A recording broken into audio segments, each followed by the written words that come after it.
Champions trophy సెమీఫైనల్లో ఆస్ట్రేలియాపై రోహిత్ శర్మ ఘన విజయం. వరల్డ్ కప్ ఫైనల్లో ఎదురైన ఓటమికి ప్రతీకారం. కోహ్లీ మరోసారి మాస్టర్ చేంజ్. రాణించిన అయ్యర్, రాహుల్, పాండ్యా, బంతితో కంగారులను దెబ్బతీసిన షమీ, వరుణ్ 4 వికెట్లతో భారత్ విజయం. మ్యాచ్కు ముందు ఏదో అనుమానం, గతం తాలూకా భయాలు అయినా ఆల్రౌండ్ షోతో అదరగొట్టిన భారత్ ఛాంపియన్స్ ట్రోఫీ ఫైనల్కు దూసుకెళ్లింది. విరాట్ కోహ్లీతో పాటు శ్రేయస్ అయ్యర్, కేఎల్ రాహుల్, హార్దిక్ పాండ్యా రాణించారు. విరాట్ కోహ్లీ 84, శ్రేయస్ అయ్యర్ 45, కేఎల్ రాహుల్ 42 నాట్అవుట్, హార్దిక్ పాండ్యా 28 రాణించడంతో ఉత్కంఠభరితంగా జరిగిన సెమీస్లో టీమిండియా ఆస్ట్రేలియాపై 4 వికెట్ల తేడాతో గెలిచింది. 2023 వరల్డ్ కప్ ఫైనల్లో ఓటమికి బదులు తీర్చుకుంది.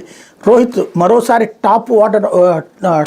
టాస్ ఓడటంతో అభిమానులు ఒక్కసారిగా ఆందోళన వేసింది. మరో ఆలోచన లేకుండా బ్యాటింగ్ ఎంచుకున్న కంగారులు మానసికంగా పైచేయి సాధించే ప్రయత్నం చేశారు. టీమిండియాకు విలన్ ట్రానిస్ హెడ్ ఆరంభంలోనే ఎడాపెడా షాట్లతో గుబులు పుట్టించాడు. ఈ సమయంలో రోహిత్ తెలివిగా స్పిన్నర్ వరుణ్ చక్రవర్తికి బంతిని అందించడం మాస్టర్ స్ట్రోక్గా పరిగణించింది. హెడ్ని చక్రవర్తి బౌల్తా కొట్టించాడు. స్మిత్ తన కళాత్మక ఆటతో జట్టును ఆదుకోవడంలో ఒకనొక దశలో ఆసీ స్కోర్ 300 దాటేలా కనిపించింది. కానీ మధ్య ఓవర్లో బౌలింగ్కి వచ్చిన షమీ ఫుల్ టాప్ బంతితో స్మిత్ని బౌల్డ్ చేశాడు. ప్రమాదకరంగా మారిన అలెక్స్ క్యారీని అయ్యర్ మెరుపు ఫీల్డింగ్తో రన్అట్ చేయడంతో ఆస్ట్రేలియాను భారత్ ఊహించిన దానికంటే తక్కువ స్కోర్కే కట్టడి చేయగలిగింది.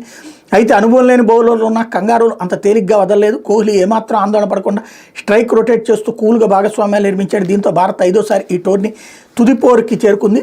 దక్షిణాఫ్రికా, న్యూజిలాండ్ జట్ల మధ్య బుధవారం జరిగే 2వ సెమీఫైనల్లో విజేతతో భారత్ ఆదివారం ఫైనల్లో తలపడబోతుంది అన్నట్టు అతనే హైలైట్ చేశారు. దొరికిన